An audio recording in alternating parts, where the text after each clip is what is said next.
किसी कारण से मुझे इस वीडियो को रात में रिकॉर्ड करना पड़ रहा है और यही एक रीजन है कि इसमें फेस कैम नहीं देखने को मिला। वीडियो में गुस्सा जाहिर किया गया है और वीडियो में कुछ ऐसे वर्ड्स हैं जिसके वजह से बच्चों को इस वीडियो से दूर रखा जाना चाहिए। धन्यवाद। रेप केस इंडिया में कितने हुए तुम्हें पता है? वो छोड़ो, कितने हाइलाइट्स हुए ये तुम्हें पता है? इवन ये भी पता है कि एटलीस्ट कितने केस हैं जिसपे पॉलिटिक्स खेला जा रहा था? अरे इन सबको तो गोली मारो। तुम्हें ये भी नहीं पता कि अभी रिसेंट में कितने केस आ रहे हैं? आज हम इन्हीं चीजों को लेकर गुस्सा जाहिर करने वाले हैं, भले इससे किसी की भी चले।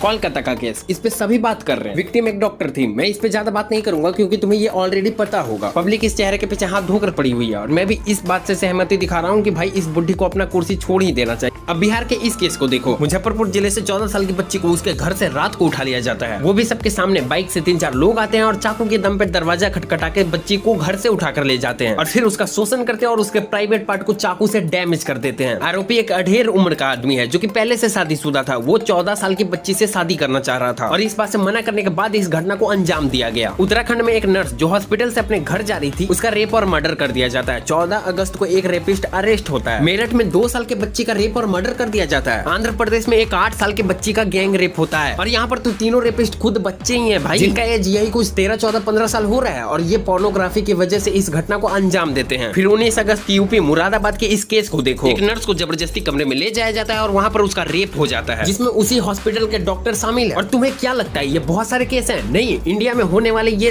5% भी नहीं है। जरा इस रिपोर्ट को देखो। 2012 में पुलिस के अकॉर्डिंग इंडिया में 25,000 रेप केस दर्ज हुए और ये बढ़ते बढ़ते 30,000 से फिर 2016 आते आते 39,000 तक पहुंच गए और 2018 तक ऑन एवरेज हर 15 मिनट पर एक रेप केस दर्ज हो रहे हैं। और उनका क्या भाई, जो अपने इज्जत का परवाह करते हुए रेप केस को दर्ज ही नहीं करवाते। और साथ में ये भी सोचना कि 2024 तक के क्या हाल होंगे। सोचो ये नंबर कितना बड़ा है। हम विश्व गुरु बनते जा रहे हैं इस चीज में। अब इतना देखने के बाद भी तुम्हें बीजेपी का दल्ला या फिर और भी पार्टी का चटूरा बनना है तो तुम्हें कुछ केस याद दिला देता हूँ। Unnao rape case 2017। यूपी में बीजेपी का एमएलए कुलदीप सिंह सेंगर पर माइनर लड़की के साथ रेप और मर्डर का आरोप लगा था, जो कि बहुत कंट्रोवर्शियल हुआ और इसमें विक्टिम के फैमिली को बहुत ज्यादा वायलेंस का सामना करना पड़ा। हाथरस केस 2020। एक दलित महिला के साथ गैंग रेप और मर्डर होता है। बीजेपी गवर्नमेंट के ऊपर लॉ एनफोर्समेंट एंड हैंडलिंग में लैप्सेस का आरोप लगता है। Delhi gang rape 2012। Nirbhaya case तुम्हें तो याद ही होगा। कांग्रेस के अंडर यूपीए गवर्नमेंट के दौरान ये केस हुआ था और ये कितना हाईलाइट हुआ था ये बताने की जरूरत है ही नहीं। वैसे ही मध्य प्रदेश में 2018 से 2020 तक कांग्रेस गवर्नमेंट के अंदर काफी केसेस जैसे रेवा गैंग रेप काफी हाईलाइट्स हुए थे। वहीं कोलकाता में park street rape case 2012 TMC government Mamata Banerjee के दौरान हुई थी और अभी एक रिसेंट में भी कोलकाता में ही देखने को मिला। दिल्ली माइनर रेप केस 2021 आम आदमी पार्टी के दौरान हुई थी, जहां केजरीवाल के ऊपर वेमेन सेफ्टी को लेकर सवाल उठाए गए थे। बदायूं गैंग रेप 2014, जहां पर 2 दलित लड़कियों के साथ गैंग रेप और मर्डर हुआ था और फिर इनके बॉडी को पीपल के पेड़ पर लटका दिया गया था। ये केस एसपी समाजवादी पार्टी के गवर्नमेंट के अंदर आई थी।